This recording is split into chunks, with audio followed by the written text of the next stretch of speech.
एक बड़ी अच्छी लाइन याद आ रही है कि नेपाल सी मासूम आंखें तेरी, चीन सा कातिल इरादा है, हमने तुमको मोहब्बत सिखाई और आज पाकिस्तान से मोहब्बत ज्यादा है। चीन को हम लोग, डियर स्टूडेंट्स, चलिए हम लोग फिर से क्लास स्टार्ट करते हैं और आज के क्लास में हम लोग जानेंगे कि भारत और चीन के साथ संबंध कैसा था। वो कहावत तो आपने सुनी होगी कि हिंदी चीनी भाई भाई। ये कहावत कितने देर तक चला, कब लोग चीन और भारत एक साथ दोस्त के जैसा रहे और कैसे उनकी दुश्मनी हुई, आज के वीडियो सेशन में हम लोग इसी चीज के बारे में चर्चा करेंगे। तो आज से पिछला वीडियो जो भी स्टूडेंट नहीं देखे होंगे वो वीडियो पहले देख लीजिए, उसके बाद इस वीडियो को देखिए तो ज्यादा समझ में आएगा आप लोगों को। आज हमारा टॉपिक है भारत चीन के साथ संबंध, कब तक शांति स्थापित किए रहे और कब संघर्ष उनका प्रारंभ हुआ। तो मैं आप लोगों को बता दूं कि एक चीनी क्रांति हुई थी 1949 में। उस समय जो है, उस क्रांति के बाद चीन में एक बहुत बड़ा बदलाव आया। बदलाव क्या आया कि उस समय चीन में साम्यवादी सरकार बनी। कौन सी सरकार? साम्यवादी सरकार बनी उस समय। और वहां के जो सरकार थे वो कम्युनिस्ट पार्टी के मेंबर थे, वो कम्युनिस्ट पार्टी के सदस्य थे। यानी कि 1949 की क्रांति के बाद चीन में एक बहुत बड़ा बदलाव आया। बदलाव ये आया कि वहां साम्यवादी सरकार बनी। साम्यवादी सरकार क्या होती है मैं कई क्लास में आप लोगों को बता चुका हूं। अगर नहीं भी पता है तो आप कमेंट सेक्शन कर दीजिए, हम इस टॉपिक पर बात करेंगे कभी, ठीक है। तो कम्युनिस्ट पार्टी की नेता वहां की सरकार बनती है किसके बाद? तो ये चीनी क्रांति 1949 के बाद, ठीक है।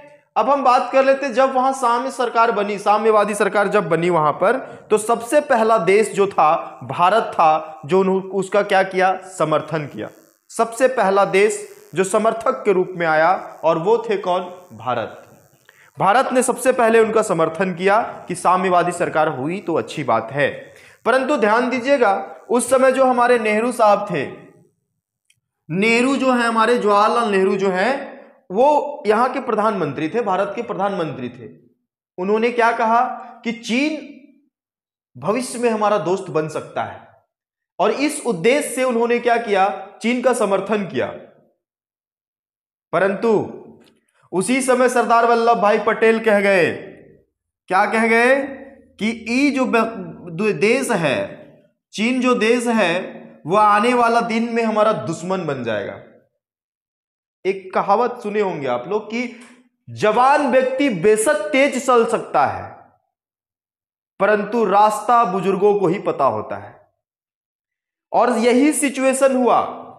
यह सरदार वल्लभ भाई पटेल को चीन में दुश्मन दिखाई दे रही थी और नेहरू जी को क्या दिखाई दे रहा था? दोस्त।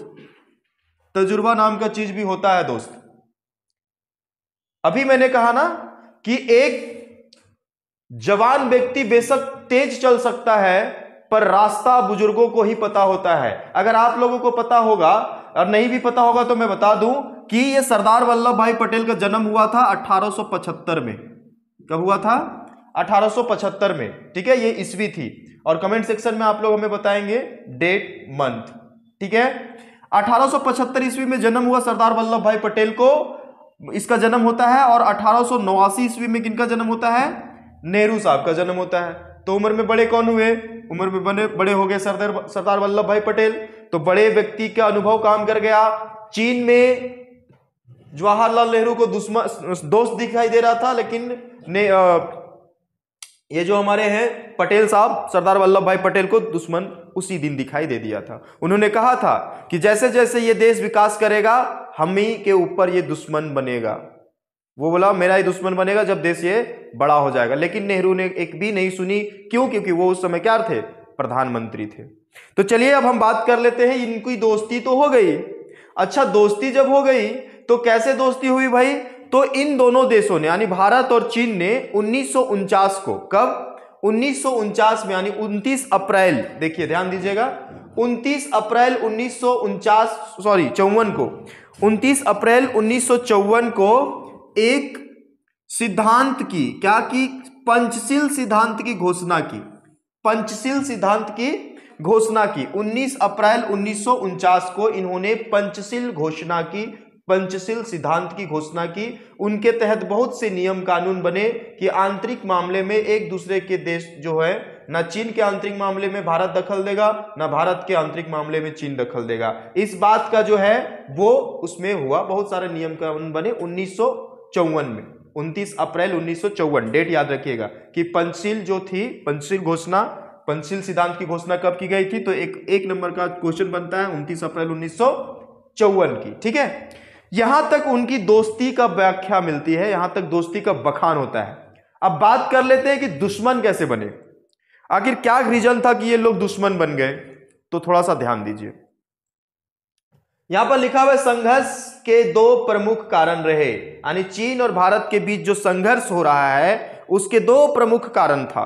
पहला कारण पर अगर हम बात करें तो चीन का 1950 ईस्वी में तिब्बत पर कब्जा करना, यह पहला कारण था। चीन ने क्या किया, 1950 ईस्वी में भारत और चीन के बीच एक जगह है जिस जगह का नाम है तिब्बत, तिब्बत पर अपना कब्जा कर लेता है 1950 में। और उस समय क्या होती है कि ये तिब्बत पर जो कब्जा किया जाता है 1950 ईस्वी में, उस समय हम लोगों की दोस्ती थी, मतलब भारत और चीन की दोस्ती थी। तो क्या हुआ कि भारत के तरफ से जो प्रधानमंत्री थे जिनका नाम जवाहरलाल नेहरू था, वो तो ठहरे किनका, चीन का दोस्त ठहरे। तो इस गलती का सजा नहीं दिया गया, चीन को अनदेखा कर दिया गया, बोला चलो भाई हो गया, चलो ठीक ठाक, कोई बात नहीं, छोड़ दो, लड़ाई झगड़ा ठीक बात नहीं है। यानी कि भारत के तरफ से कोई एक्शन नहीं लिया गया इस कब्जा के दौरान। अच्छा, ये घटना 1950 की है, लेकिन इस 1950 के बाद कोई भी ऐसा कार्रवाई नहीं किया गया जो चीन को लगा कि भारत हमारे खिलाफ खड़ा हो सकता है अगर हम तिब्बत पर कब्जा करें तो। और एक गलती हुई, कौन सी गलती हुई कि 1954 ईस्वी में, यानी एक व्यक्ति जो चीन जो देश है वो तिब्बत पर कब्जा कर रहा है कब, 1950 में। तो हमारे देश के प्रधानमंत्री ने उनको कुछ नहीं कहा, उनको ना ही समझाने की कोशिश की, बस अनदेखा कर दिया, ये सोच करके कि हमारा रिश्ता कहीं नहीं खराब हो जाए। और उसके बाद भी क्या किया, 29 अप्रैल 1954 को पंचशील सिद्धांत की घोषणा की। पंचशील सिद्धांत की घोषणा का मतलब होता है कि उस घोषणा में बहुत से नियम बने थे, लेकिन एक मैं आप लोगों को बता दूं कि आंतरिक मामला जो था, इंटरनली जो भी हमारे लोगों का मैटर होगा, ना चीन के इंटरनली मैटर में भारत आएगा, ना भारत के इंटरनली मैटर में चीन आएगा। इस तरह की घोषणा हुई थी कब, 1954 में। अब देखिए, कभी कभी ना इंसान जब गलती करता है और उस गलती को आप अनदेखा कर दो, तो उस इंसान को लगता है कि यह गलती मेरी गलती नहीं थी, इसलिए अनदेखा कर दिया गया। 1950 में जब तिब्बत पर कब्जा हुआ तो भारत ने इसकी गलती को अनदेखा कर दी, चीन के खिलाफ कोई कार्रवाई नहीं किया। ऊपर से 1954 में उन्होंने क्या किया, एक सिद्धांत की घोषणा की जिसका नाम पंचशील पड़ा। अब लगा चीन वाले लोगों को, चीन को लगा कि तिब्बत पर कब्जा करने से भारत को कोई दिक्कत नहीं है। क्यों? क्योंकि अगर दिक्कत होता तो एक्शन लेते, और अगर दिक्कत होता तो फिर ये सिद्धांत नहीं बनाते, इस प्रकार की घोषणा नहीं करते, हमारे साथ इस प्रकार के समझौता नहीं करते। तो उन्होंने क्या किया, गोली के, बंदूक के बल पर तिब्बत के लोगों को डराना धमकाना शुरू कर दिया। और जब डराना धमकाना शुरू कर दिया तो वहां जितने भी लोग थे ना, उनको वहां रहना मुश्किल होने लगा। बौद्ध धर्म के जितने भी बौद्ध धर्म के अनुयायी लोग थे, सबको बहुत दिक्कत होने लगा। कहां पर? तिब्बत में। तो उस समय तिब्बत के लोगों ने चीन की इस व्यवहार का क्या किया, विरोध किया। और उस समय तिब्बत के तरफ से अगुवाई नेता के रूप में कौन काम कर रहे थे, जिनका नाम था दलाई लामा। क्या नाम था? दलाई लामा के अगुवाई में तिब्बत लोगों ने चीन के इस व्यवहार का क्या किया गया, विरोध किया। ठीक है, लेकिन चीन ने इस विरोध को अनदेखा किया, उसके साथ लड़ाई लड़ी और बहुत मुश्किल हो गया वहां लोगों का रहना। तो दलाई लामा ने भारत को कहा कि हमें शरण दीजिए, अगर हमें आप शरण नहीं देंगे तो ये चीन के लोग हमें जान से मार देंगे और हमारे जितने भी बौद्ध अनुयायी हैं सब नष्ट हो जाएंगे। तो भारत ने क्या किया, 1959 ईस्वी में दलाई लामा के अगुवाई में चीन का जो विरोध हो रहा था ना, तो 1959 ईस्वी में भारत ने दलाई लामा आने की उनके पूरे ग्रुप को, जो कहां के रहने वाले थे, तिब्बत के थे, जिनके ऊपर अत्याचार हो रहा था, किसके द्वारा? चीन के द्वारा, उसको अपने भारत में शरण दे दिया। अब क्या होता है देखिए, अब यहां बात आ जाती है कि यह पंचशील सिद्धांत के अनुसार चीन ने कहा कि तुमको बोले थे ना कि इंटरनली मैटर में नहीं इंटरफेयर करोगे, और ये जो हम लड़ रहे हैं तिब्बत पर, जो मेरा आक्रमण हुआ, तिब्बत के लोगों के साथ जो भी मेरे साथ हो, मेरे आसपास में हो रहा है, मेरे साथ जो भी तिब्बत के साथ मैटर चल रहा है, वो मेरा इंटरनली मैटर है, और मेरे दुश्मन को तुम अपने देश में शरण दे रहे हो, ये गलत बात है। ये किसने कहा? चीन ने कहा। ये किसने कहा? चीन ने कहा। तो एक कहावत और सुने होंगे आप लोग कि जिसको रिश्ता निभाना होता है ना, वो कई गलतियां माफ करता है, और जिसको रिश्ता ही नहीं रखना होता, वो आपकी गलती करने का इंतजार करता है। और वही चीज था, हमें ना चीन के साथ रिश्ता निभाना था, तो हमने उसकी एक गलती को अनदेखा कर दिया, लेकिन चीन को ना हमारे साथ रिश्ता नहीं निभाना था, इसलिए उन्होंने एक गलती का मौका देखा। और गलती क्या थी कि उस पंचशील घोषणा जो भी हुई थी, उस घोषणा के तहत जो हमने नियम बनाया था कि इंटरनली मैटर पर कोई इंटरफेयर नहीं किया जाएगा, लेकिन भारत, देखो दुनिया का सबसे खतरनाक नदी क्या है पता है आप लोगों को? भावना। वो एक ऐसा नदी है जिसमें सब बह जाते हैं, और भारत शुरू से ही एक ऐसा देश रहा जो हर विपत्त पड़े लोगों को अपने यहां शरण देने का काम करते थे। तो यही काम किया गया 1959 ईस्वी में, जब तिब्बत के लोगों के ऊपर अत्याचार हो रही थी, और तिब्बत के नेता जो दलाई लामा थे, उन्होंने कहा, क्या कहा कि हमें शरण दीजिए, अन्यथा हमारी विपत्त बढ़ती जा रही है भाई। और भारत ने जैसे शरण दिया तो दुश्मन बन गए चीन। बोले भाई ये गलत बात है, पंचशील की योजना जो थी, पंचशील सिद्धांत जो था, उसके अनुसार आपने कहा था नहीं करेंगे, लेकिन आप कर दिए हमारे इंटरफेयर इंटरनली मैटर में। तो ये कारण ये था दुश्मनी होने का। ये क्या था? कारण ये था दुश्मनी होने का। अब दूसरा कारण पर अगर हम बात करें, तो दूसरा कारण क्या था जान लेते हैं। दूसरा कारण था सीमा विवाद। यहां पर देख पा रहे होंगे आप लोग, दूसरा कारण था सीमा विवाद। ठीक है, भारत चीन के बीच सीमा विवाद रहा है। अच्छा, भारत चीन के बीच सीमा विवाद रहा है, तो कैसे सीमा विवाद हुआ थोड़ा सा आप लोग जान लीजिए। जब हमारे देश में अंग्रेज थे ना, अंग्रेज के शासन काल में, अंग्रेजी शासन काल में भारत और चीन के बीच एक रेखा खींच दी गई थी। भारत और चीन के बीच एक क्या खींच दी गई थी? रेखा खींच दी गई थी, और उस रेखा का नाम था मैक-मोहन रेखा। क्या नाम था? मैक-मोहन रेखा। ठीक है, इसके बारे में कभी चर्चा कर लेंगे। लेकिन जब हमारे देश में अंग्रेजी शासन था, उसी समय अंग्रेज के सरकार ने भारत और चीन का बंटवारा कर दिया था, यानी एक रेखा खींच दिया गया था, जिस रेखा का नाम था मैक-मोहन रेखा। और यह रेखा भारत के हिस्से को निर्धारित करती थी और चीन के हिस्से को निर्धारित करती थी। ठीक है, परंतु अब तो दुश्मन हो गए हैं ना यहां पर हम लोग। अब दुश्मन हो गए हैं तो दुश्मनी तो निकालेगा वो, और वो ना बहुत लोभ करने वाला था, उसका इरादा ठीक नहीं था।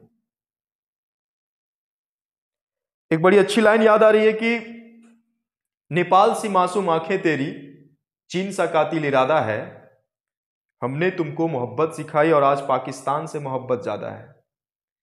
चीन को हम लोगों ने प्यार करना सिखाया, हमने दोस्ती के लिए हाथ बढ़ाई, लेकिन आज चीन किससे मोहब्बत कर रहा है? पाकिस्तान से। तो ये दुश्मनी निकालने का दूसरा बहाना उन लोगों ने ढूंढा, क्या? सीमा विवाद किया।